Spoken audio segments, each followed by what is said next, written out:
Hi, good day. My name is Aiza Mitch Pisandad and I am here to discuss about the controversial issue in Philippine history, which is the retraction of Jose Rizal. So before we delve in our topic or my topic, let us first know what is the retraction means.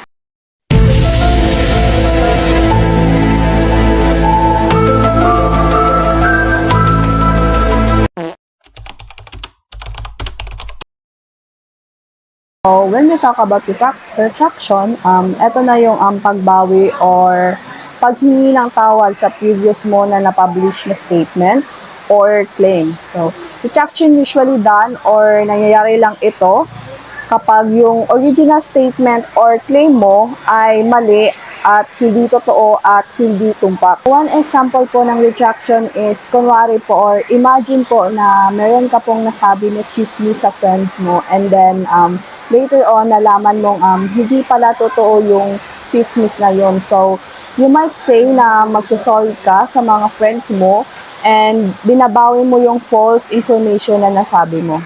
So, yun po yun. And then, so in this topic or context, so this refers to Jose Rizal taking back the criticism of the church, the Catholic Church, and the Friars.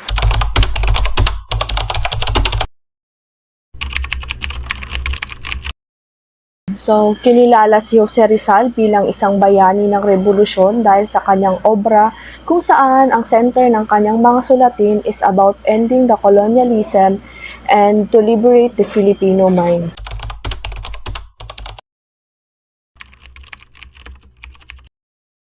Nagpapahiwatig daw dito na ang sulatin ni Rizal ay hindi laban sa relihiyong Katoliko, kundi sa mga praile na itinuturing niyang mga pangunahing impostor ng kawalan ng katarungan sa lipunang Pilipino. Ay nagsasabi o nagpapahiwatig na ang pag-iral ng ganitong dokumento ay magdudulot ng malaking damage sa imahe ni Rizal bilang isang prominenteng revolusyonaryong Pilipino. Ito ay dahil ang kanyang mga sulatin ay mahalaga sa pag-usbong ng nasyonalismo ng bansa at ang pag-amin sa kanyang pananampalataya sa simbahan ay makikita bilang isang pagtataksil sa kanyang prinsipyo. So, ang unang dokumentong aalamin natin ay galing kay Father Manuel Garcia, pinablish noong May 18, 1935. Sinasabi daw dito na ang dokumentong ito ay nanggaling kay Rizal kung saan nakapaloob ang kanyang statement of retraction. Based on their claim, ito yung sinabi ni Rizal. I declare myself a Catholic, and in this religion in which I was born and educated, I wish to live and die. I retract with all my heart whatever in my words, writings, publications, and conduct has been contrary to my character as son of the Catholic Church. I believe and I confess whatever she teaches, and I submit to whatever she demands. I abominate Masonry as the enemy which is of the Church, and as a society prohibited by the Church. The diocesan prelate may, as the superior ecclesiastical authority, make public this spontaneous manifestation of mine in order to repair the scandal which my acts may have caused, and so that the God and people may pardon me. Sabi ng mga praile, this was published by Jose Rizal in Manila on December 29, 1896, which is the day before his death. Ang katotohanan sa dokumentong ito is very questionable. Why? Because there was 4 iteration na lumabas patungkol sa dokumentong ito. The first one was published in La Voz Española and Diario de Manila on the day of the execution, December 30, 1896. The second appeared in Barcelona, Spain in the magazine La Juventud. A few months after the execution, on February 14, 1897, from an anonymous writer who was later on revealed to be Father Vicente Balaguer. However, the original text was only found in the Archdiocesan Archives on 18 May 1935 after almost 4 decades of disappearance.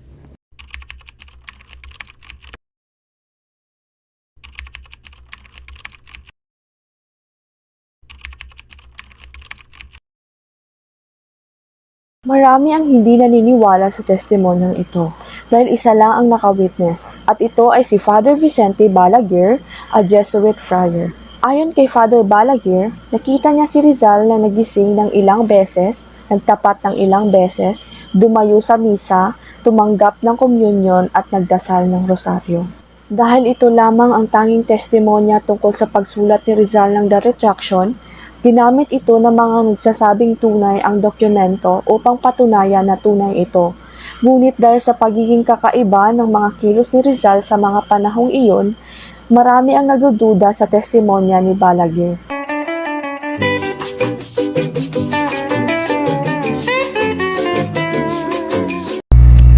Pula si Rizal Tuan. Ngayon, ang ating pag-uusapan ay the testimony of Cuerpo de Vigilancia. Noong 2016, isang bagong saksi ang lumitaw sa pamamagitan ng pananaliksik ni Professor Rene R. Escalante. Sa kanyang pag-aaral, natuklasan ang mga dokumento ng Cuerpo de Vigilancia na naglalaman ng ulat sa huling oras ni Rizal, na isinulat ni Federico Moreno. Ang ulat ay detalyado.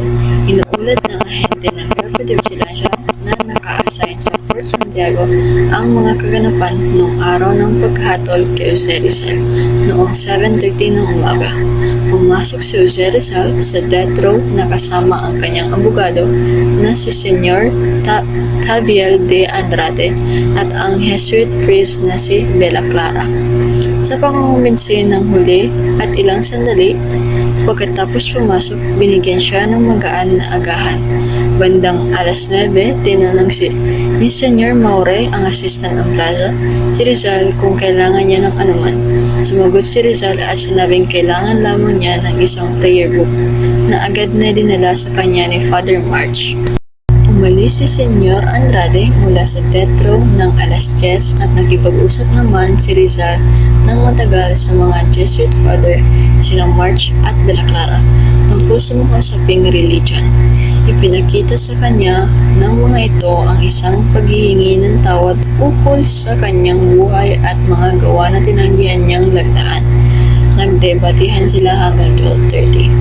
Nang kumain si Rizal ng pritong itlog at kaunting manok, pagkatapos humiling siya na umalis upang magsulat at nagtagal siyang mag-isa sa pagsusulat. Nang alas 3 ng hapon, pumasok si Father March sa kapilya at ibinigay sa kanya ni Rizal ang isinulat niya. Agad na ipinaalam sa kanya ng pinuno ng firing squad, si Senyor Del Fresno, at ang katulong ng plaza, si Senyor Maure. Pumasok sila sa death row at kasama si Rizal na nilagdaan ang dokumentong isinulat ng akusado. Alas 5 ng umaga ng ika-30, dumating sa bilangguan ng kasintahan ni Rizal na nakadamit ng itim. Tanging siya lamang ang pumasok sa kapilya, sinundan ng isang military chaplain na hindi matukoy ang pangalan. Nakasuot ng formal na kasuotan at tinulungan ng isang sundalo ng artilyera. Isinagawa ang kasal ni Rizal at ang kanyang kasintahan na si Josephine Bracken. Bagaman hindi ito opisyal na kinikilala sa legal na paraan, siya ang kasama ni Rizal sa kanyang huling mga araw at tinuturing na kanyang asawa ng marami sa huling sandali ng kanyang buhay. Matapos ang kanilang pagyayakap, umalis siya ng luhang-luha. Ang ulat na ito ay nagpatunay sa pagkakaroon ng dokumentong paghihingi ng tawad na nagbibigay ng kredibilidad dito. Gayunpaman, wala sa ulat ang nabanggit si Father Balaguer, kaya't ang parinig ito ay tila pangalawang sanggunian lamang sa pagsulat ng dokumento. Hanggang ngayon, nananatiling controversial ang paghingi ng tawad ni Rizal. Subalit, marami sa mga scholar ang sumasang-ayon na hindi nito nabawasan ang kabayanihan ni Rizal. Ang kanyang kahalagahan ay nananatiling matatag sa mga Pilipino at nagpupursige sa kanila na ipagpatuloy ang revolusyon na sa kalaunan ay nagresulta sa kalayaan noong 1898. Ngayon, pag-uusapan natin ang koneksyon ni Rizal sa Katipunan. Ang kanyang koneksyon ay hindi maikaila. Ang La Liga Filipina, isang organisasyon na itinatag ni Rizal at kung saan isa sa mga miyembro si Andres Bonifacio. na itinuturing na paunang anyo ng Katipunan. Ngunit dahil sa pagpatapon kay Rizal sa dapitan, agad na nagpatayo ang mga dating miyembro ng Laliga ng Katipunan noong Hulyo 7, 1892. Bagaman hindi opisyal na miyembro si Rizal ng Katipunan, malaki ang pagpapahalaga ng mga Katipunero sa kanyang mga nagawa para sa magkaparehong layunin. Sa 28 members ng kataas-taasang sanggunian ng Katipunan mula 1892 hanggang 1896, 13 ay dating membro ng Liga Filipina at ginamit pa ng mga Katipunero ang pangalan ni Rizal bilang password.